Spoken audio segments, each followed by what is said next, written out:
NFL Sunday Ticket is now on YouTube and YouTube TV, which means that it just got easier to be an NFL fan, even if you live far away.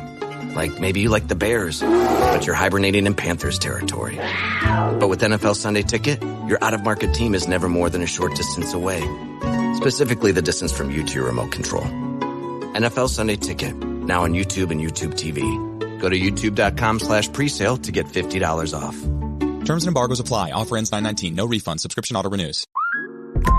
Between the kids being home and hosting, everything in our house gets used up in summer. With Instacart, I can save money by stocking up on all my favorite summer brands. I save time by getting everything delivered in as fast as an hour. And I save myself a sink full of dirty dishes by stocking up on paper plates for the annual summer cookout. Save more on summer essentials? Spend more time enjoying summer. Add summer to cart. Download the app to get free delivery on your first 3 orders. Offer valid for a limited time. Minimum $10 per order. Additional terms apply.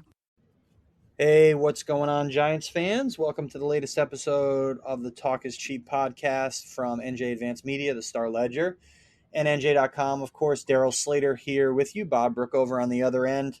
And it is Tuesday evening, the 15th of August. The Giants earlier today wrapped up their 14th training camp practice. They've had 2 last week with the Lions in Detroit. They played their preseason opener last Friday night in Detroit. Unsurprisingly, all backups or younger guys who are going to start, not established starters. Preseason game number 2, Friday night against the Panthers. Maybe some starters get some action in that one. And we are exactly 2 weeks away from the only set of roster cuts teams have to do now. So kind of a good midpoint here. Some developments have happened throughout camp, so we'll talk about those. Talk about where things stand in terms of roster bubble guys, because that's beginning to take shape. And there's some interesting things have happened. You know, I think that this is a good point to kind of take stock of where the Giants are at as they really hit kind of, I guess, the midpoint of camp, and they get ready for, of course, the big one being their September 10th Sunday night regular season opener in prime time against the Cowboys at home, and that game 4 weeks from this past Sunday. So we're just inside of 4 weeks till that one. So that's coming fast. And Bob, how you doing? Doing well, Daryl. Getting close to that opening day, but we still got a ways to go to. So near, so far. It is sort of feeling like that. I mean, too soon to start talking about the opener, obviously, or, you know, I think we're still in this period where we're talking about things like offensive tackle depth, who's winning position battles. And so we'll start there. We got a chance to talk to the coordinators today before practice, and Wake Martindale, very candid. There were a few position battles going into this camp. Nothing like crazy sexy in terms of position battles, but let's say 2 have been resolved. And so let's just start with those. So they, obviously everyone knows they signed Bobby Okereke, their new middle linebacker, the other inside linebacker spot, the weak side spot. Who was it going to be? Darian Beavers, Micah McFadden. And your answer today from Wink Martindale basically said Micah McFadden's leading. So I would be surprised if the starter there is not Micah McFadden unless they sign Anthony Barr. But that's where they stand with that one.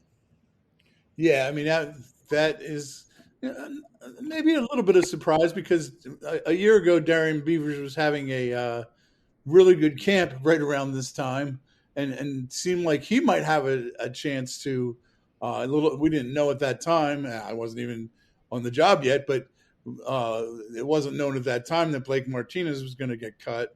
But it seemed like Beavers was positioning himself to maybe be that one of those starters at the inside linebacker.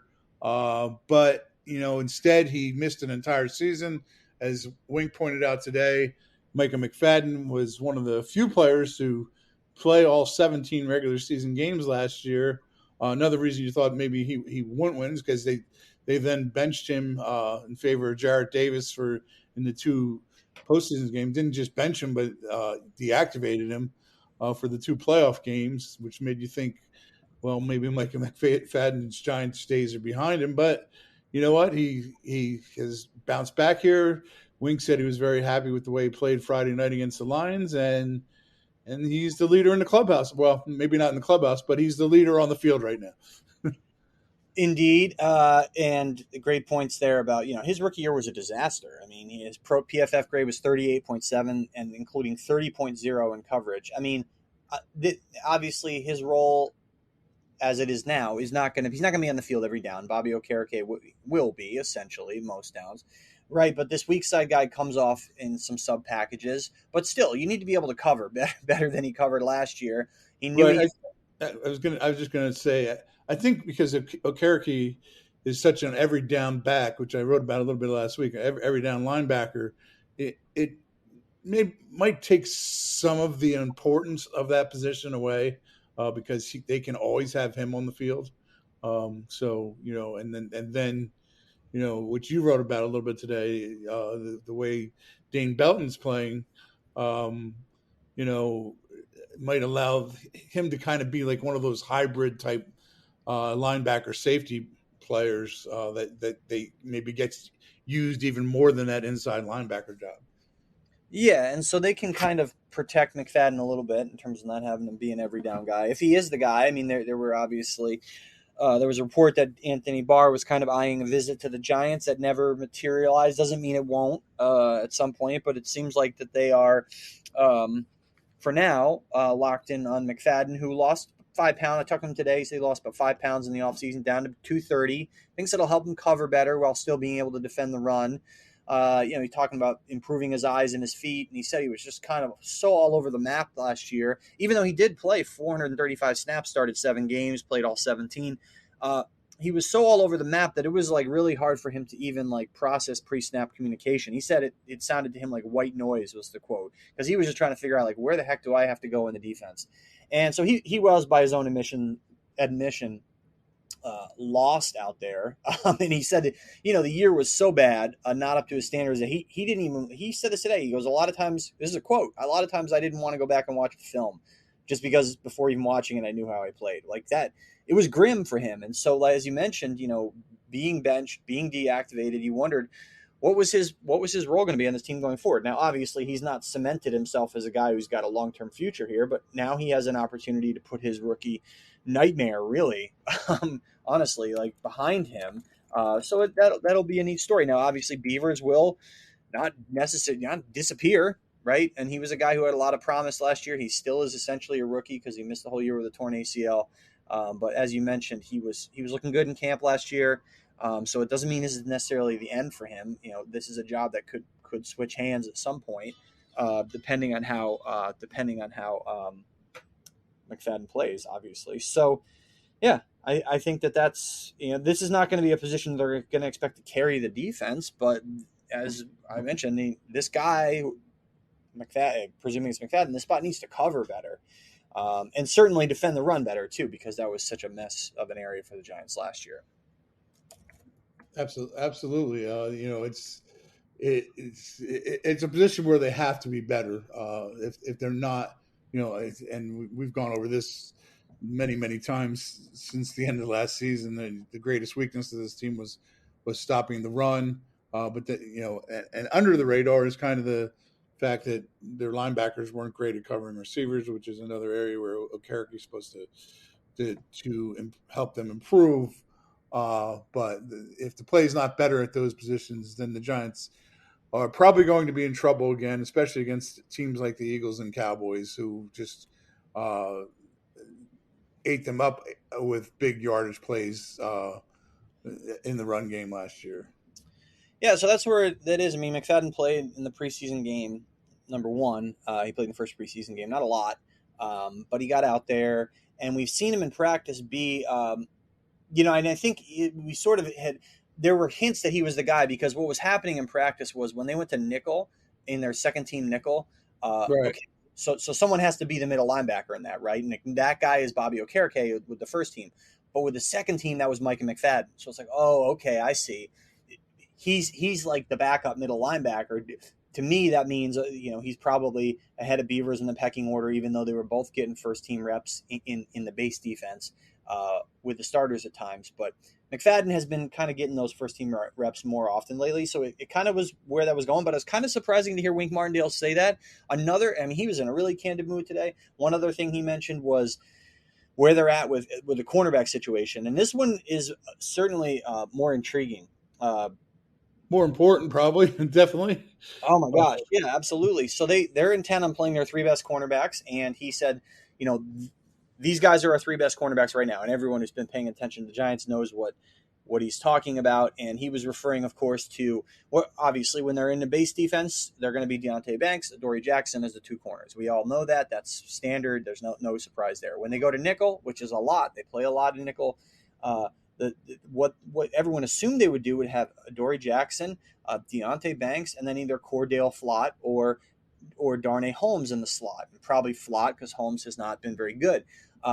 Instead, what they've done now for quite a while here in camp, they've had Adoree Jackson bump inside to play the slot, which means he's got to play two different positions over the course of the game, and have Trey Hawkins, Trey Hawkins III, 6th-round cornerback, the quote-unquote other cornerback they drafted, who's really made a name for himself early on. Again, it's early, but he's stacking good practices and has played well enough that they trust him to be the outside corner. He's not a nickel. He's long, so he's exclusively an outside corner.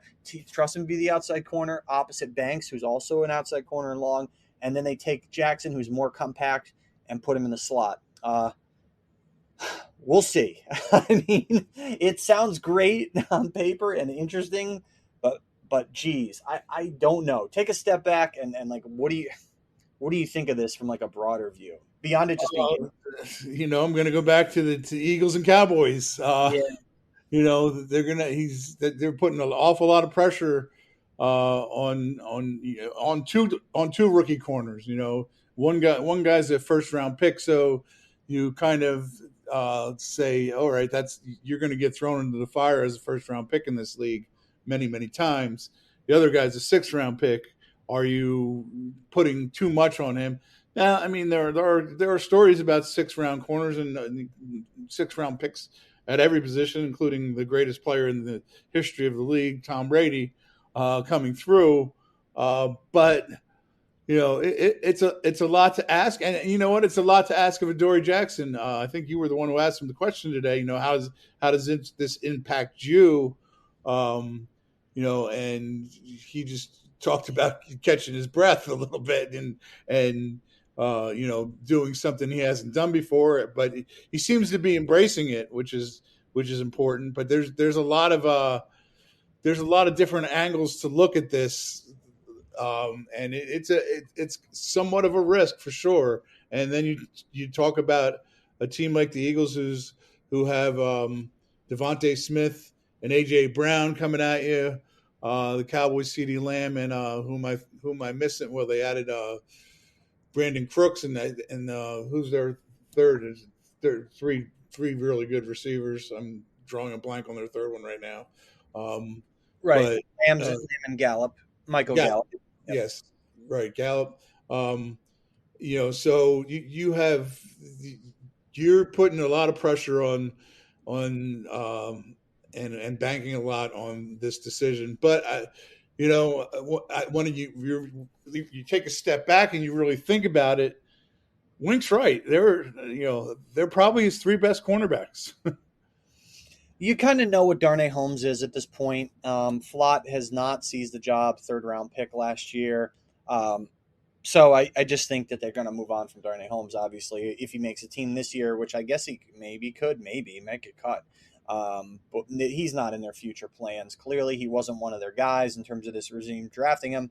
Flott was. They took a long, hard look at him, gave him a chance to win that job. But Hawkins just played well enough to be considered one of the best 3. And okay, so I guess if you look at it like that and say, the 3 want to put the 3 best guys out there, because the slot role essentially is a starter role, and slot receivers are today's NFL obviously are like great players. They're not just afterthought guys. So you need to have 3 really good corners out there to cover 2 or 3 really good receivers, right? So I still also wonder if there will be times where, like, if a team doesn't have a great slot guy and, maybe maybe you have Adoree Jackson shadow a guy that's lining up outside, right? I mean, if the other team's number 1 receiver is going to line up outside, you're not going to be stubborn and just put Adoree Jackson in the slot against a slot guy, right? Maybe you put Flott in the slot and have Jackson handle the outside guy who's super imposing, and then just say, okay,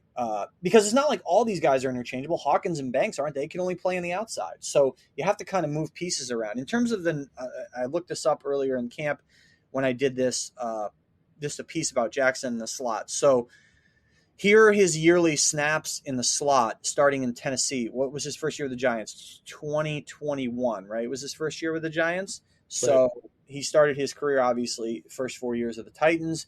He played these number of snaps in the slot with the Titans: 104, 87, 81, and 36. So a good amount early on, not so much in that last year. And then through 2 years with the Giants, 49 and 63. Obviously, a way more on the outside. Like his outside cornerback snaps, are you talking 995, 800, 700, 700 last year, 576. So the ratio is like way out. Right. He has played there. It's not enough to really, to me, I mean, he hasn't played there a significant amount since his 2019. So it's going to be an adjustment. It's going to be an adjustment for Trey Hawkins. My goodness, to throw a 6th round pick out there. Big adjustment for him. I mean, he's the one I would worry about the most, just because it's hard for good players to play cornerback. There's a reason these guys are always saying the biggest thing you have to have as a cornerback in this league is a short memory, because they're always getting beat, even the great ones. So I mean, hey, we'll see. I give the kid a lot of credit for just putting himself in that position at this point, but it's a big ask. It's a really big ask. 23 years old. He's not a super young guy, but also on the other hand, has not had a big stage. Grew up in small city, Texas, 80,000 people. And then went to Trinity Valley Community College in middle of nowhere, Texas, improved his grades, went to Old Dominion, which, Sunbelt school. So yeah, he has never been on this type of stage before. And so it's really admirable what he's done. It's a fantastic camp story.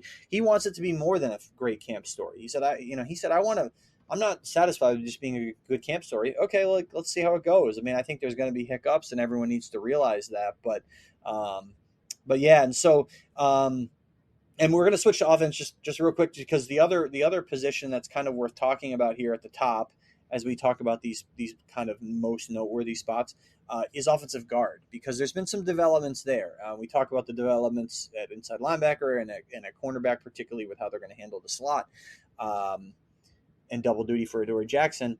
Maybe double duty-ish kind of for Ben Bredeson. So this one's a little bit like clunky to unpack.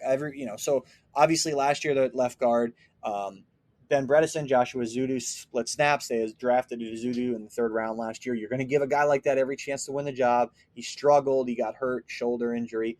Okay, so you figure going into this camp, it's going to be a Zudu versus Bredeson for the left guard job, with Bredeson probably as the front runner, right?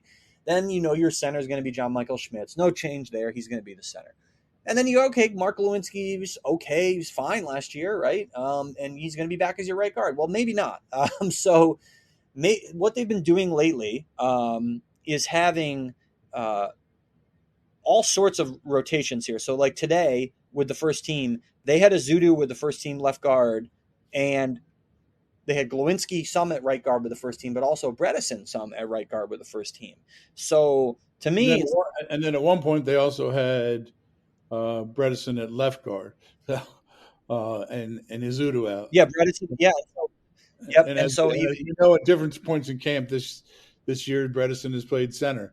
And they did line up also with what we assume would be their regular rotation. So they had Bredeson left, Glowinski right, which is what we figured, right? They also did the two things I said, which is a Zudu left, Glowinski right, a Zudu left, Bredeson right. Right. Okay, so Azudu's a left guard, Glowinski's a right guard. Those guys haven't been moving around. Bredeson is an okay player, but you're asking him maybe to move over to the right side potentially and start there, but also know enough clearly about left, which has been his position. If something happens to Azudu, to maybe slide back there during the course of a game, or if something happens to Schmitz, which would be a disaster because they don't have any proven depth at center, be the center. Like it's a lot on his plate. Yeah, I mean, it's something that other teams do. They will, a lot of teams, your value as a backup lineman is a guy who can play, either tackle guard or guard center. And that will be apparently Ben Bredesen's value in the NFL, certainly with the Giants. So I don't think that's that big a deal. Well, it's a big deal because they drafted Schmitz in the second round, and I think they expect him to be their center for a long, long time. So it would matter.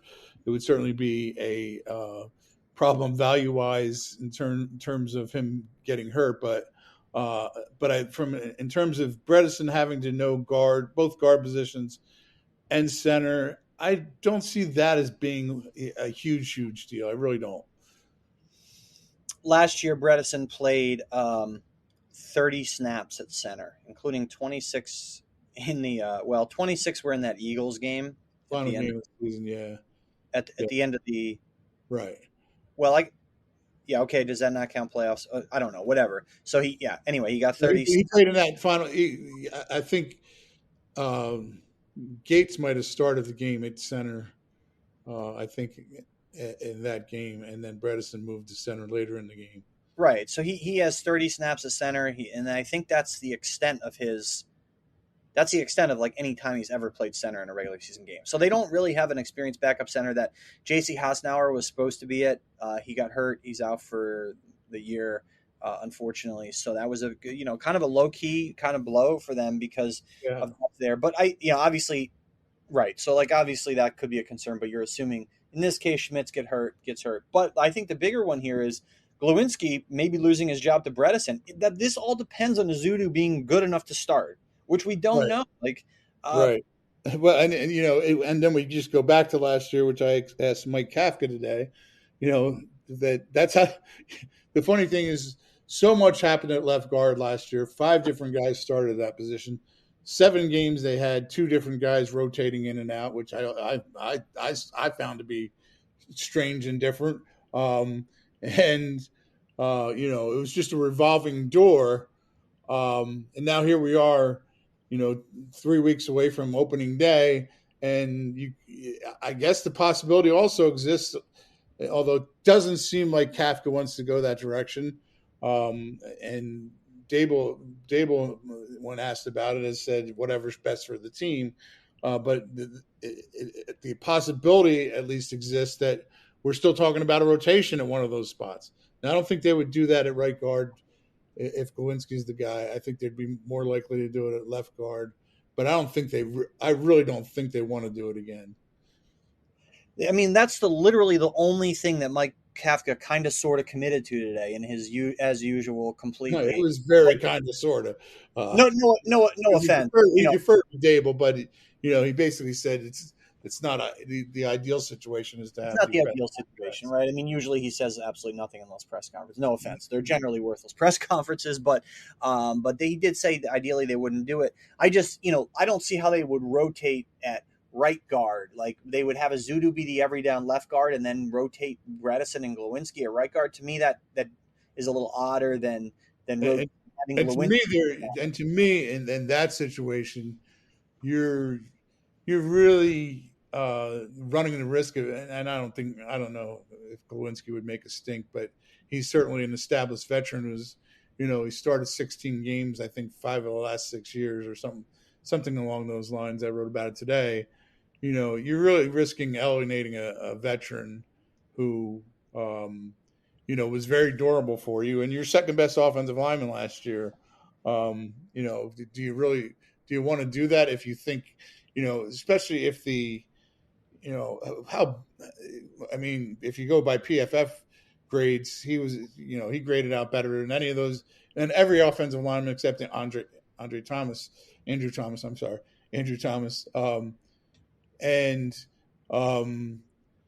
So at some point, how big a difference is there between Ben Bredesen and Mark Glowinski at right guard? I can't imagine it's very big. It's in their mind. Yeah, I mean, look at PFF. Like his last year in Indy, we'll round these grades. His grade was a 70 overall. It dipped down to a 63 last year. Not horrible. It was a dip, but not horrible. He went down in pass blocking from 62 to 55. okay, then down in run blocking from 70 to 64. So he was a pretty solid, serviceable lineman last year. Like Ben Bredesen kind of was like not that good either, in worse, like you said. And so Azudu was a nightmare at times. So again, this all hinges on Azudu proving that he's good enough to start. If he's not, then they're just going to go with what we assumed it was going to be. Glowinski's a guy who they signed last year to what is essentially a 2-year deal. It was a 3-year deal. These 3-year deals are all either just 1-year deals or 2-year deals. They couldn't cut him at all this off. He's carrying an $8.3 million cap hit. There's no way they could cut him going into this year because of the money. He probably doesn't have a future with his team just because of his age. He's 31 and, especially if he gets benched this year, that kind of seals it. But again, it's something interesting to talk about in camp, and maybe that'll wind up being all it is. But the other storyline is if Azudu is not good enough to start, then you blew a 3rd-round pick, right? That's that, right? Sure, yeah. I mean, maybe 2 with him and Cordell Flott. Great point there. It ties into what we just talked about. Yeah. So that would, 3rd-round picks are guys that are supposed to play in this league.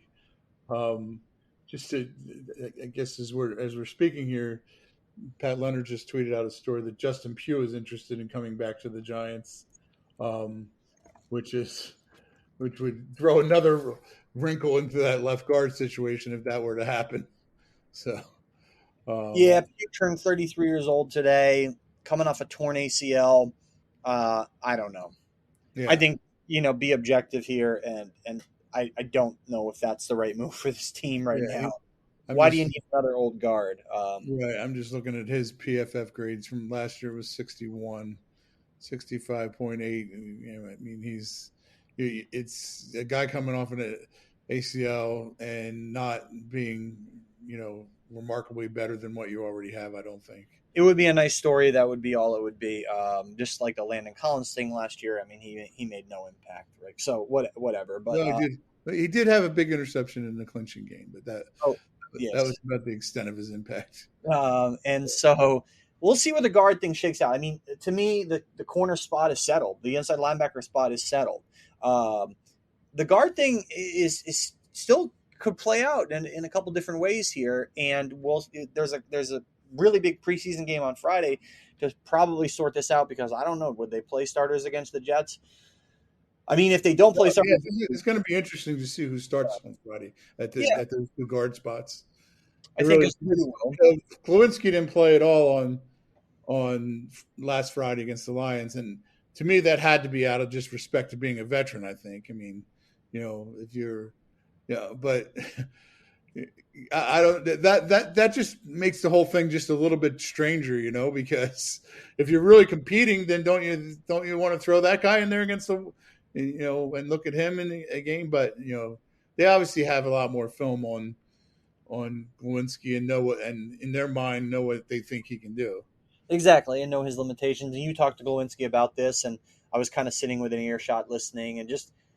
His tone, you could tell he did not want to talk about this. And he just reading between the lines, he's not happy that he has to be answering questions about, he said all the quote unquote right things, but he was just very short and terse. And look, of course he shouldn't be happy about maybe losing his job. Let's just look at this totally objectively. No one can blame him for being basically told you I don't want to talk about this right now. Of course he doesn't. He might lose his job. I mean, for crying out loud. So, and especially he's got to be probably looking at this. I'm just guessing, look, I played pretty well last year, and you're going to, maybe again, we're assuming Azudu's going to play well enough. The bottom line is the Giants have to be better offensive line wise for everybody except Andrew Thomas, and that most especially Evan Neal, who's dealing with a concussion. He's going to be fine for week 1, but let's not lose sight of the fact that he was a mess last year, and he needs to be a whole lot better. I mean, right. It's funny if you look at this offense right now. You can say, and again, I'm going in the division. If you just look at the skill players of the Giants, and they're probably still a step behind, a bigger step behind the Eagles, and still a step behind the Cowboys. But they closed the gap in skill players, I believe, in this offseason. I think that gap's been closed, but it won't matter much if this offensive line isn't significantly better than it was a year ago, because the other two teams have really, really good offensive lines. Bingo. Yep. So, and that's really maybe the key to any success. If the key to the success of the Giants getting back to the postseason is what happens with this offensive line. Bingo. Great point. I mean, that sums it all up for this offense. We'll just run through the depth chart real quick. So I have the depth chart in front of me, which is what they put out before the Lions game. So, like, one wide receiver spot, you got Hodgins, Hyatt, Colin Johnson, Bryce Ford Wheaton. You know what Hodgins is going to be. Hyatt, it'll be fascinating to see what his role is. Colin Johnson, special teams guy, he's on the bubble. Bryce Ford Wheaton, I think he'll probably be on their practice squad. Intriguing undrafted guy. And we'll circle back to Hyatt, but like the other receiver spot, Darius Slayton, Sterling Shepard, David Sills. I think Slayton and Shepard make it. Sills, I think probably gets, and he's a no. Like, come on, like, it's enough. Like, he's probably going to get cut. The slot, Paris Campbell's got that lockdown. I think it's interesting to see where the backup spot goes. Probably Cole Beasley right now. Well, he is the number 2. Then you look at Jamison Crowder, and then, of course, 2 practice squad types in Jaden Mickens, Khalil Pimpleton. So among that receiver group, okay, so like the Hyatt situation is like, let's not assume he's not going to have a ton of opportunities if everybody stays healthy, right? I mean, he's flashed at times, but I just don't see him having like an explosive rookie year, if only because the opportunities probably won't be there for him. Yeah, I think he's going to get, his deep shots, his share of deep shots. But as far as other types of passes, I see the ball going to Hodgkin more. I see it going to Campbell more. Obviously, it's going to go to Waller probably, I would say, more than anybody. And I can see a scenario where Darius Slayton potentially gets 1,000 yards and leads all those receivers in receiving yards this year. Even with Waller? Even with Waller, if the Giants are going to pass the ball a lot more than they did last year, if they're going to be more. What's that? You got to protect to do it, and nothing. Well, go ahead, but yeah, sorry. Yeah, no. I mean, and it's kind of a big assumption to say that Waller's going to get 1,000 yards. He's 3 years removed from that last 1,000-yard season too. So, I know everybody's fallen in love with Darren Waller, but the last 2 versions, and obviously injuries played in that. But I just have a feeling Slayton's going to have a big year. I really do. Waller's got to stay healthy, obviously, and just the caveat there is 1,000 yards in the NFL now with a 17-game regular season is 58.8 yards a game. So it's really not right like astronomical. It looks great and it is great, but and that's still very good production. So I don't think it's outside the realm of possibility for one of these pass catchers to get there, provided they're able to pass protect well enough. Like I said, I think Colin Johnson, who's dealing with an injury right now. I think he's. We don't know how big an injury that is. The Achilles tear last year. I don't know. I just has special teams value, but he might be a cut with the addition. It could, that last spot on the wide receiver could come down to the threesome of Colin Johnson, the trio Johnson, Crowder, and Bryce Ford Wheaton, I think. Right. So do you think – right. So then you look at it and say, like, would they try to stash Ford Wheaton on the practice squad? And we talked about Glowinski's cap situation about why they couldn't cut him. I mean, Jamison Crowder did not he got nothing. He got $27,000 guaranteed money. Right. He got a nothing contract. So they could I mean, he's a name, but they could very easily cut him. I mean, the same goes for Cole Beasley. He got 0, I think, guaranteed. But Cole Beasley's familiar with the system. He's familiar with Brian Dable. I think he sticks, right, as a number 2 slot. Right. I do too. I mean, I could see both Beasley and they kept 7 wide receivers last year, so that's why I went with that number that I went with. So like I can see a scenario where both Crowder, Beasley, and Campbell make it, because Campbell, I think, can be an outside guy too.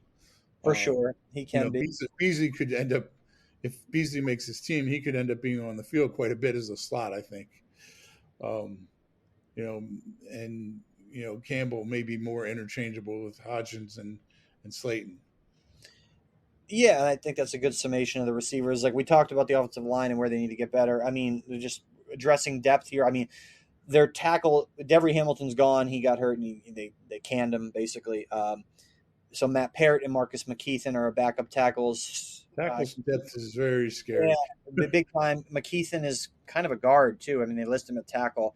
But Parrott is the best of like some bad options right now because Corey Cunningham stunk in the opener. Wyatt Davis, he played tackle. He was a mess. So Parrott, and then they bring in Julian Davenport, a New Jersey kid who started. He was drafted a few years ago. Let me look this up. But as we're talking, 4th round pick in 2017, Julian Davenport was. They just got him today. So this is an interesting depth addition. Maybe he factors in terms of being a backup. He's started 32 games, played 60. He's still only 28 years old. So that's something to keep an eye on in terms of the tackle depth because it is such a mess right now. Tyree Phillips is another guy who has tackle depth and has been playing guard and tackle. I think Phillips sticks. He's dealing with an injury right now. So that we don't know about some of these injuries and like how legitly how severe they are. Here they are, right? Are they legit injuries? So we're kind of extrapolating a little here. You know what Parrott is. I mean, geez. You talk about there's another one. That wasn't of course a Joe Shane pick, but Matt Parrott was a 3rd round pick in 2020, a Dave Gettleman special. Bad pick.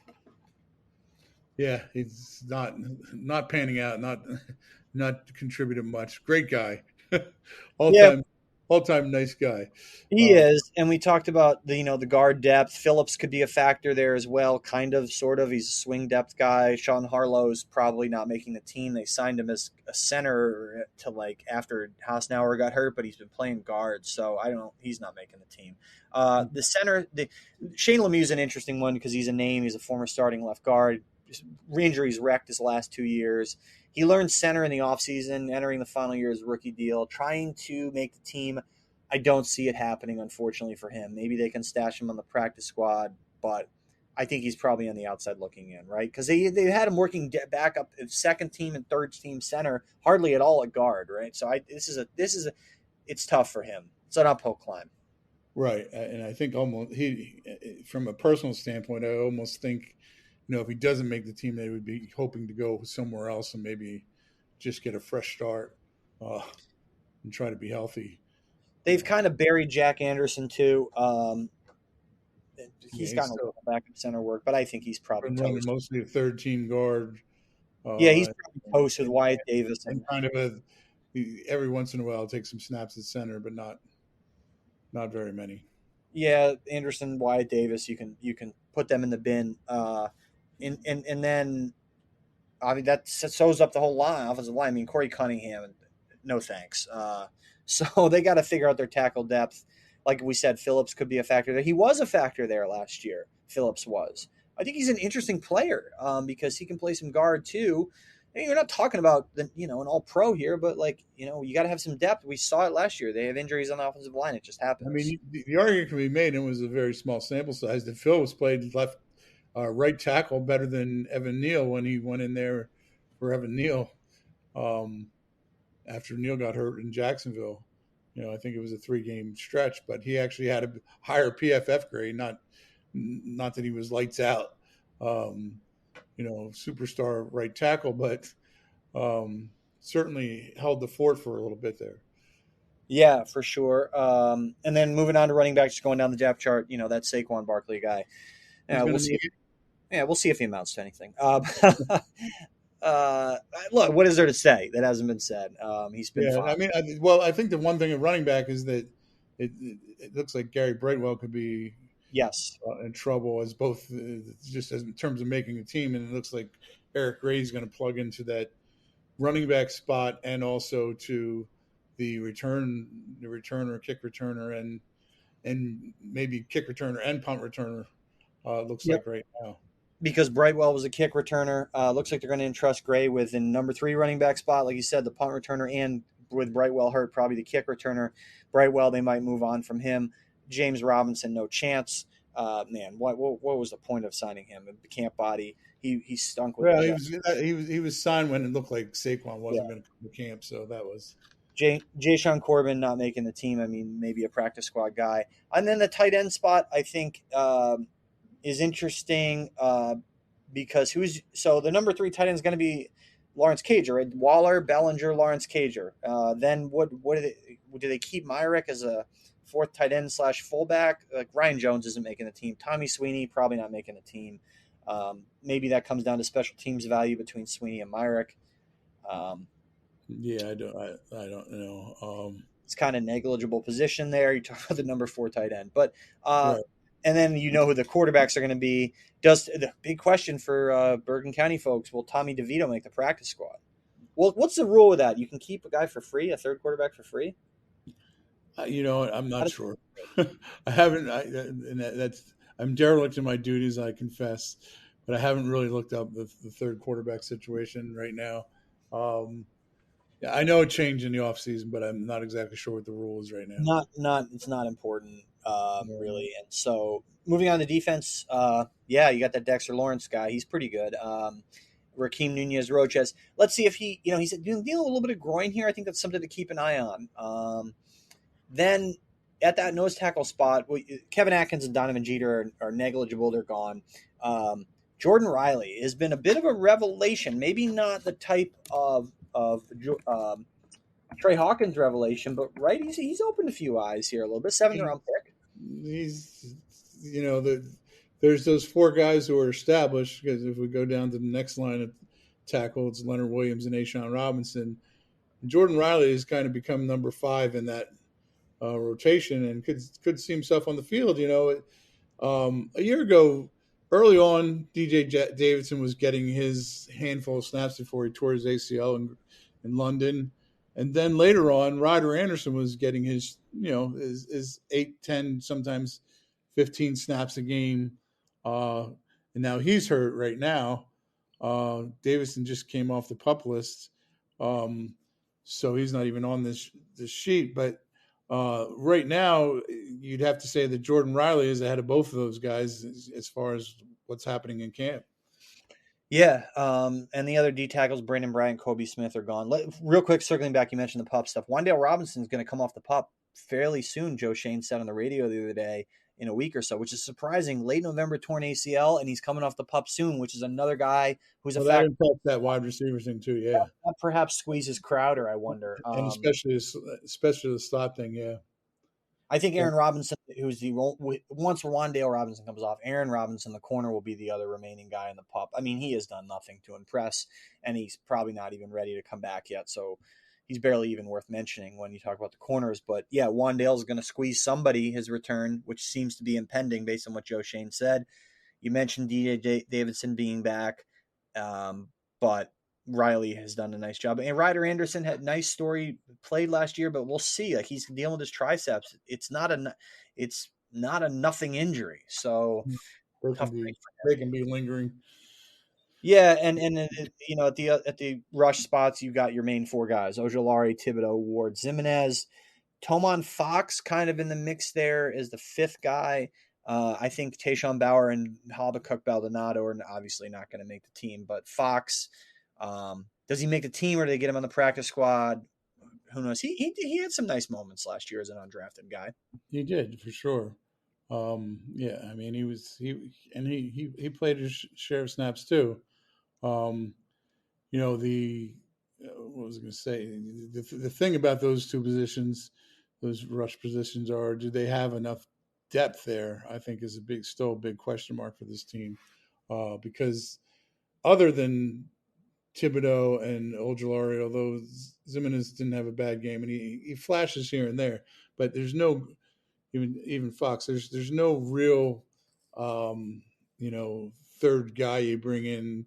There's no real third pass rusher for this team. It doesn't come from the inside at all. I guess Dexter and Leonard could be those.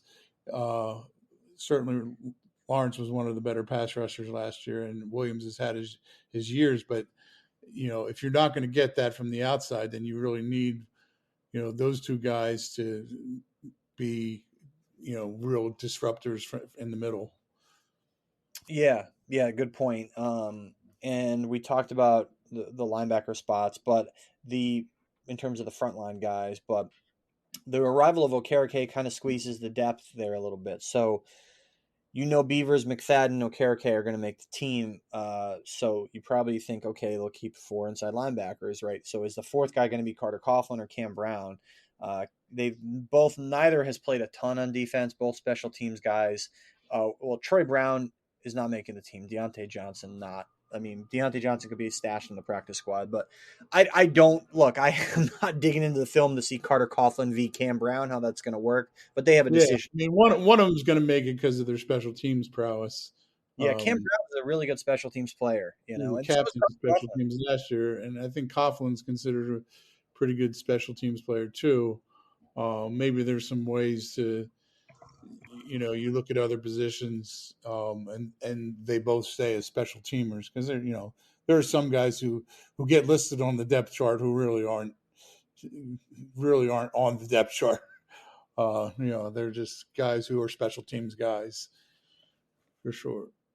Yeah, exactly right. And then so there is value there, right? So just because you look and say, oh, he's third string right now, for what it's worth, Carter Coughlin's the second string middle linebacker, Cam Brown the third string weak side guy. But as we said, if Bobby Okereke gets hurt, then they're going to be in big trouble. But then they pray. But then it's going to be McFadden and Beavers would be your linebackers and base. But yeah, and we talked. So moving on to corner, we talked about Aaron Robinson, a bit negligible there as we circled back on the pup guys. They're getting healthier in terms of the pup guys. They have these nagging injuries. They've put some guys on IR, but no one significant.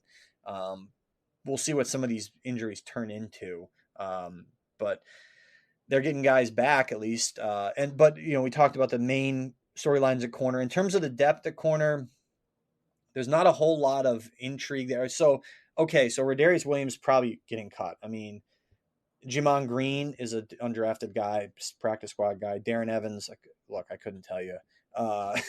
Amani, let's see it. Can I do it? Oh, I'm already getting tripped up. I know you can do it, Bob. I know you can say it. Over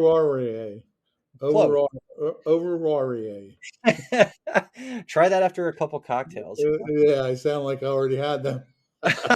Rodarius Williams, unfortunately, toast. That which leads me to, okay, let's look at the Giants 2021 draft class. My word. Kadarius Toney. Azeez Ojulari. Kadarius Toney round 1. Azeez Ojulari round 2. Okay, we know what he is. Good there. Aaron Robinson round 3. Ellerson Smith round 4 has already been cut. And he was waived with an injury settlement. He didn't even have a serious injury. He's already doing rehab and stuff, whatever, but he's gone. Gary Brightwell could be gone. Rodarius Williams could be gone. You could be looking at a situation where of the 6 guys that Dave Gettleman picked with his final draft class, literally only one, Azeez Ojulari, could be sitting here on this roster in 2023 in the third year. Yeah, they got Darren Waller for Kadarius Toney. There you go. So, I think so. The second string corners are going to be Oruwariye and right, like I guess Hawkins, or I mean, do you keep Rodarius Williams? Maybe I don't know how you do that. Because to me, you keep Flott because he can play in the slot or outside, and you're not going to Flott after 1 year. They're keeping Flott. And Darnay Holmes to me is gone. Darnay Holmes, unfortunately, really sweet guy. And I don't see it for him. You're talking about a 4th round pick in 2020. And that Dave Gettleman draft was, hey, look, Andrew Thomas, Xavier McKinney. Yeah, okay.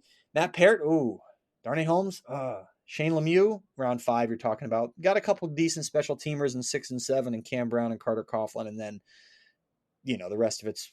Yeah, you're going to say that's a horrible draft, though, because those top 2 are pretty. Correct. Look, and they got, yeah, sure. Okay. So, hey, give Dave Gettleman credit. He's happy to take it, that. So, you give it, he'll take it. You give him credit, he will happily take that credit. But when you hit on your 1 and 2, you're okay. Anything after that, though, I really do believe that. The thing about Darnay is they drafted over him immediately. I mean, they picked Darnay Holmes in round 4 in 2020. The next year they picked a slot and Aaron Robinson in round 3 in 2021. And then then 2 years later in 2023, they go with, in 2022, the very next year, Cordell Flott in round 3. So Right.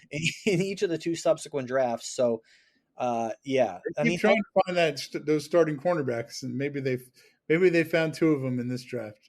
yeah. And as we work our way to the end, Zion Gilbert, look, practice squad or whatever, but, the strong safety spot. So like free safety. Okay. We know Xavier McKinney is going to be there. And one thing Joe Shane said today on the radio is they're going to wait until after the year. Of course they are. Why would they give him a contract now? He did a dumb thing in the ATV accident. He wasn't even that good last year compared to the year before. He's got a chance to cash in. But as you wrote earlier this summer, the franchise tag looms. It's like an $18 million tag though. So it's a bit It's a lot. more. Yeah. But if you want another year to look at them, maybe you use it. So Sure. So he's got a chance to make some money this year. They've locked up Andrew Thomas, so he'd be the next one down the list. But so you look at McKinney there. The other backup safeties at the free spot are Nick McLeod, the converted corner, who is he's hurt right now. He's expendable, I guess, in terms of his contract, but he's shown value and versatility. Well, he's got value in being a safety and a safety who can at least cover a little bit like a corner because he's been a corner. So I think there's value there. And Javarius Owens, Geo as they call him, he was just drafted this year, right? So he'll be he was 7th round pick. Do they try to put him on the practice squad, or does every pick make the roster? Right. I think it's something. Yeah, that's that. Does it come down to him and McCain, or and I guess a big part of it is how badly injured is McLeod. I don't know. Correct. I don't think it's that bad, but I don't even know what's he got. I don't even know what his. They haven't said. So he's another one they haven't said, right? Okay. Yeah, and we only get like so much time with Brian Dable and these pressers, and you get the vibe where he's going to give you the injuries, but he's not going to go all Doogie Howser and give you all the details on them. So pretty soon they have to tell you what body part. Yeah. So Jason Pinnock has been one at the other spot, strong safety. Julian Love goes to Seattle. Yeah, definitely one of the best stories of camp. A guy who was a very super confident guy. The Jets let him go at the beginning of last year, or at the right before the last season began to end the training camp. He found a role after the ATV accident to McKinney, and he took this starting job and just seized it, never let it go. Yeah, absolutely. I mean, I don't think I've ever seen a guy, or they went into the first preseason game and there was sort of a competition going on still. You thought for the safety job. And then in 5 plays, Jason Pinnock nailed it down. They said, they wanted to play him 12 to 15 plays. And in 5 plays, he had a interception, a tackle for a loss, and then a breakup on a 4th down play. And they said, okay, thank you very much. It's good enough. Jason Pinnock's are a strong safety. So it's interesting because they signed Bobby McCain, a guy who's played 121 games and started 87. He started 16, 16, 15 in each of the last 3 years, 8 before that. So he's been a full-time starter in the NFL from 2018 to 2022. Before that, he was a part-time starter. Started a lot of games. He is about to turn 30 years old in through a couple days here. So they signed him and you think like, okay, well, they got their replacement for Julian Love. But then when you go and look at the contract, he got a 1-year deal. The cap number is it's one. I'm sorry, I'm looking at the wrong contract here, but it's a very small contract. Let me go to Spoke Track. But he got so little guaranteed money that that it's certainly possible that they could. Sorry, here we go. So the signing bonus was $152,000. Sorry for the delay there. So basically, the bottom line is that's the guaranteed money. He got $650 guaranteed. So they would have to take on $650 to cut him with a cap hit of if you keep him $1 million. So it's worth probably keeping him as a backup. But he's listed as a 3rd teamer right now behind Dane Belton. He's never been even in the mix for the starting job. No, he really hasn't. The first positive thing I think that we've heard in camp actually came from Wink today, which I probably should have mentioned that that McCain's been playing well, and he can, and Wink does do these things. He can see a scenario where he gets him on the field in certain packages too, because he thinks he's been showing pretty well lately. So, but showing pretty well and being the replacement for Julian Love is two very, very different things. And right now, Jason Pinnock is the replacement for Julian Love. And are they going to cut Dane Belton? They just drafted him in the 4th round last year. I don't think so. I mean, no, I think you could. He's their number 3 safety. Yeah, right. I think you could see 5 safeties actually. Okay, so Alex Cook not making it, and Gio Owens maybe on the practice squad, or Gio Owens making the team, and Nick McLeod depending on his injury. So I think Belton's their number 3 safety. We talked about it earlier. You made a great point yesterday when we were talking to practice that Belton could be that hybrid type guy, safety, linebacker, ability to blitz, play in coverage. He's not a starter. He's not an all-pro. We saw that last year, but that's okay. He can have a role. He's an earnest kid, and let's see what he can do. But yeah, the McCain thing, he just never really materialized because Pinnock seized that job from the get-go to replace Julian Love, and we'll see how it goes. But yeah. I think that probably McCain sticks as a backup, I guess, because like Wing Martindale said today, they can find places for some of these guys. Right. Yeah, and so yeah, I think some of the stuff that Wink said today. I mean, he was in a pretty candid mood, so you kind of take some of that at face value in terms of how this roster might take shape. Even though he has say, but not necessarily final say. Obviously, special teams wise, I think Eric Gray's, unless he screws this up. I mean, the other guys they have listed as punt returners are Pimpleton, Mickens, Jaden Mickens, Khalil Pimpleton, Darnay Holmes, Darius Slayton. Darnay Holmes not making the team probably. Those other 2 guys are practice squad guys, and there's not a chance in the world they're going to have Darius Slayton return punts. Kickoff returners kind of negligible because the NFL's neutered the position, neutered the kickoff. But they'll have Gray go back there and kick. Crowder told me today that he's worked his way onto the depth chart. Who's that? Crowder. He actually said that to me today. Okay. He said, I've actually worked my way onto the depth chart. And I'm sure they have a different depth chart inside maybe than they do. I don't even know how that works, to be honest with you. But I'm sure they share with them. Okay, and he did lined up for a kick last week. One of the kickoffs last week. So he's got 95 career punt returns, just 3. Yeah. Well, he returned. I think he returned 9 punts for 100 yards last year. So what's that average out to? 11.1 yards per return. Yeah, with a long of 20, which means he had 9 pretty good punt returns. Yeah, so he's a proven guy. I just, they know they're keeping Gray. Gray had some ball security issues in college, so and he has dabbled in punt returns. I mean, it's an important job. Like, it's not like you can poo-poo it like you can kickoffs.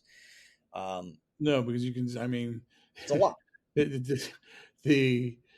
The ripple effect of what happened last year in Seattle. Richie James losing 2 punt returns, helped cost him that game, and then in turn it made Dable decide to put Dory Jackson back at punt returner, which you probably didn't gain anything in punt returner, but you lost your starting cornerback for the rest of the regular season. So it is an important position, as we saw last year. Yeah, that's a great piece of context there because of how much, your struggles there their struggles there at punt return not only impacted just punt return directly, but so much else of the team. That's a great piece of context there. So yeah, I think we pretty much covered like everything from top to bottom in terms of the bubble situation, in terms of the guys who have improved. I did, the one other piece of nugget, because Wink Martindale made some waves today. One of the things he said was he challenged Kayvon Thibodeau to practice.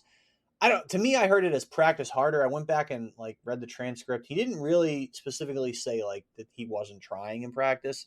I think he basically, maybe it was a focus thing or just practice better.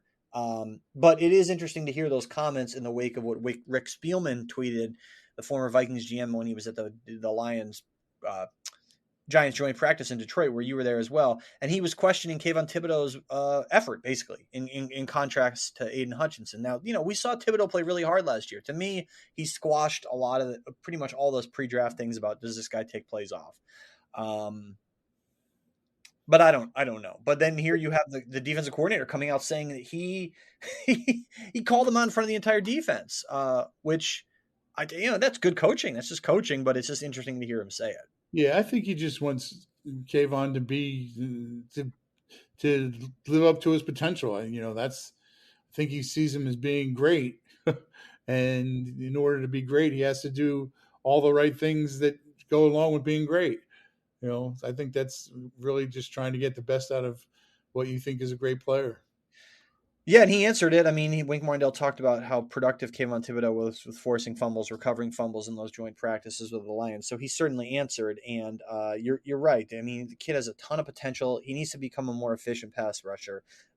He was 26 among edge rushers last year and pass rusher, grading in PFF. So he's definitely flashed. He had some great moments. I mean, he'll be a big, obviously, part of what they do this year. I'm sure he did not talk today to the reporters. Thibodeau didn't. Tomorrow he's going to be asked about this, and we'll see what he says. But it was just interesting to hear that come out today among a bunch of other things, and so I figured we kind of just give a little take on that. But yeah, I think this is a guy he's young. And so, if you're a coach, you're going to try to you're not doing that to a veteran, right? You can do that to a young guy who you feel like I need to kind of push this guy and get him to harness some of his stuff a little bit. And let's see how he responds. And if the guy can, and Thibodeau's such a blunt dude that to me, I don't think he's going to look at this and say, and cry about it. Right. He's not that type of guy. No. He's not a wallflower. Yeah. I think it will. And then look, I mean, I don't think he was saying he was sucking. I just think that it just perked up all of our ears. So yeah, that's something to watch. And let's see. We'll put a bow on this by saying, so do you think? What do they do with starters Friday night? Will they play their starters against the Panthers on Friday night? I think we see him for a quarter. Good call. I agree. I think all of the significant starters, all those guys are going to play. And you're going to see a lot more, too, of the guys like Jalen Hyatt, who only played 18 snaps the other night. He's going to get a lot of action. So you're going to have a better sense of how this is all taking shape. The offensive guard thing is going to be fascinating to see who they start, who they roll in, what they do there. So we'll see. Friday night, 7:00, and then next week the preseason finale next Saturday against the Jets. And that's that. And then they move on to the regular season. So they have another week of training camp practices after this current week that we're in. And then as we said, as we sit here August 15th, exactly 2 weeks away from cuts. And they will go from whatever they're at, 90, 89, I don't know what they're at, all the way down to 53 all at once. So we gave you some of those bubble guys here, and then definitely some of the guys who are kind of no-brainers. But as usual, there'll be some surprise cuts. I don't know if there's going to be any totally shocker cuts. Like McCain to me would be a surprise, right? That would be a surprise for sure. And Darnay Holmes probably not a surprise at this point. Maybe a little bit just because who he's been, but yeah, but not a stunner given what's taken place. And we talked about Crowder, just a name who could they didn't invest much in him. So, but hey, appreciate everybody listening. A lot of good context, hopefully there for you guys and gals on where the Giants stand. So thanks for listening. Be sure to like, rate, review, subscribe on all your podcasting platforms, and we'll probably come back and do another one of these kind of comprehensive things as we look at the roster after the cuts.